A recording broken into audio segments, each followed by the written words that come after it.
your son am I. This story was told by the master while at Jetavana monastery about the story of Vasabha-Kshatriya. Tradition tells us that she was the daughter of King Mahanama Shakya, Buddha's half-brother, of Kapilavastu, kingdom of Buddha's clan, by a slave girl named Nagamunda, and that she afterwards became the wife of the king of Kosala. She conceived a son by the king, but the king, coming to know of her servile origin, degraded her from her rank, and also degraded her son, Vidudabha. Mother and son never came outside the palace.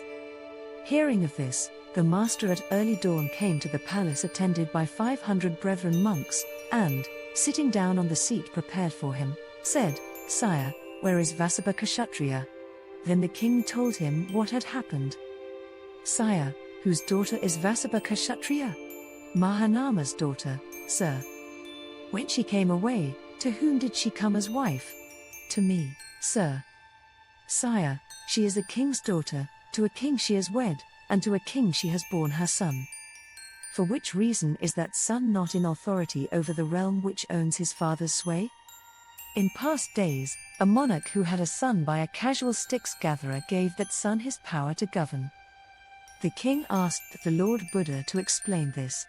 The Lord Buddha made clear what had been concealed from him by rebirth. Once upon a time in Benares, Brahmadatta the king, having gone in great state to his garden, was roaming about looking for fruits and flowers, when he came on a woman who was merrily singing away as she picked up sticks in the grove. Falling in love at first sight, the king became intimate with her, and the bodhisattva was conceived then and there. Feeling as heavy within as though weighed down with a bolt of Indra, the woman knew that she would become a mother, and told the king so. He gave her the signet ring from his finger and dismissed her with these words: "If it be a girl, spend this ring on her nurture, but if it be a boy, bring ring and child to me." When the woman's time was come, the bodhisattva was born from her. And when he could run about and was playing in the playground, a cry would arise, "No father has hit me." Hearing this, the bodhisattva ran away to his mother and asked who his father was. "You are the son of the king of Benares, my boy." "What proof of this is there, mother?"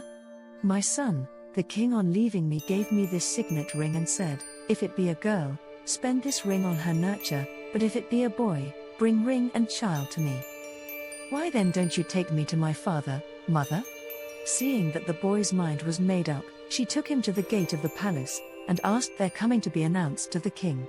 Being summoned in, she entered and bowing before his majesty said, "This is your son, sire."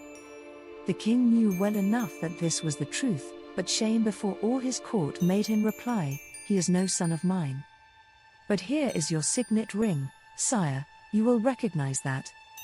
"Nor is this my signet ring." Then said the woman, "Sire, I have now no witness to prove my words, except to appeal to truth. For which reason, if you be the father of my child, I pray that he may stay in midair, but if not, may he fall to earth and be killed." So saying, she seized the bodhisattva by the foot and threw him up into the air.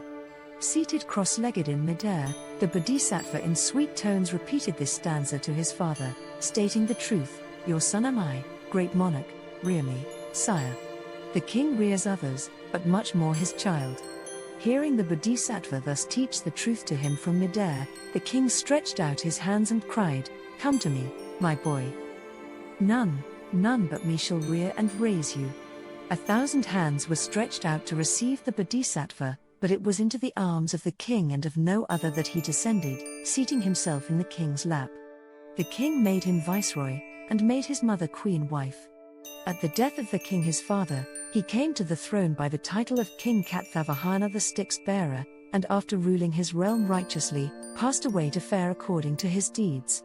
His lesson to the king of Kosala ended, and his 2 stories told, the master made the relation linking them both together, and identified the birth by saying, Mahamaya, deceased birth mother of Buddha, was the mother of those days. King Shuddhodana, father of Buddha and king of Kapilavastu, was the father, and I myself King Katthavahana,